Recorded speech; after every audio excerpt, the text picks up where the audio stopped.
같은 여론조사 회사인 걸로 의심하는 게 대표 이름만 같은 게 아니고요. 실제 등기부 등본을 보니까 예전 회사 이름도 똑같이 바꾼 걸로 나오고 있습니다. 그렇군요. 그러니까 사실상 같은 회사라고 보면 되죠. 그런데 지난번 총선 때 선거 관리를 총괄했던 정필모 선거관리위원장이 이 여론조사 업체 때문에 허위 보고를 받았고 속았다라고 얘기를 하면서 의원총회에서 그 선관위원장직을 사퇴했던 적이 있습니다. 선관위원장직을 던졌었죠. 네, 그러니까 그냥 개개인의 의원들의 이 항의나 비판 정도에서 그치지 않고 선거관리 전체를 담당했던 민주당의 핵심 위원장이 그만둘 정도로 굉장히 문제가 됐었다라는 겁니다.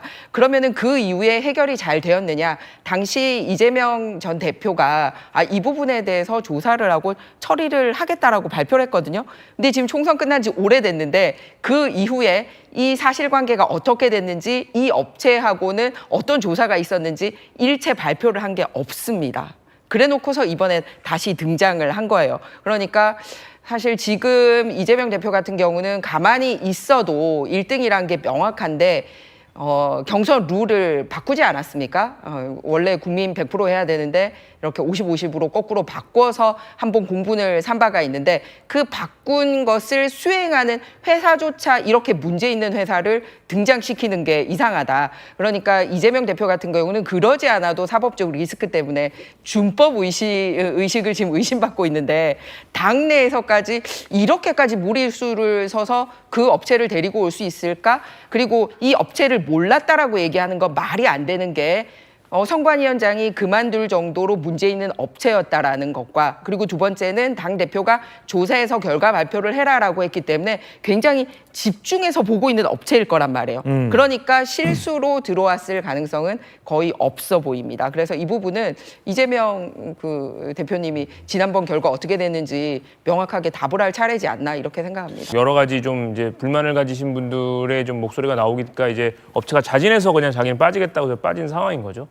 그러니까 사실 이 여론조사 업체가 이제 들어가기 위한 여러 가지 자격 요건들이 있는데 사실 그 요건 뭐 그 여론조사 수행원의 규모라든가 뭐 이제 지금까지 업력이라든가 그런 걸 사실 충족한 업체가 생각보다 많지 않습니다. 그렇기 때문에 이제 그런 자격을 뭐 이제 익명으로 해서 입찰을 했고 그중에서 추첨을 통해서 뭐 특별히 제재받았거나 무슨 뭐 여론조사 무슨 뭐 결과를 조작했다는 뭐 그런 위반이 있던 사항도 아닌 몇몇 뭐 의혹이라 불만이 있다고 해서 자격이 있고 추첨을 통해서 선정된 업체를 배제하는 것 자체가 또 불공정이 될 수 있거든요. 네. 사실 그래서 이거는 뭐 어쨌든 뭐 선거관리위원회에서 뭐 한 명이 결정한 것도 아니고 위원회 통해서 뭐 이제 부적격 문제가 없다고 발표가 됐으면 그리고 그 이후에 여론조사가 공정하게 수행되는지를 계속 모니터링을 하는 게 중요하지 과거에 뭐 조금 뭐 악소문이 있다고 해서 그것만으로 배제하는 것 자체가 오히려 불공정이 아닐까 생각이 듭니다. 근데 그 빼는 것도 문제지만 일부러 넣는 것도 문제인데 지난번 총선에서 민주당에서 이 업체가 탈락을 했었습니다.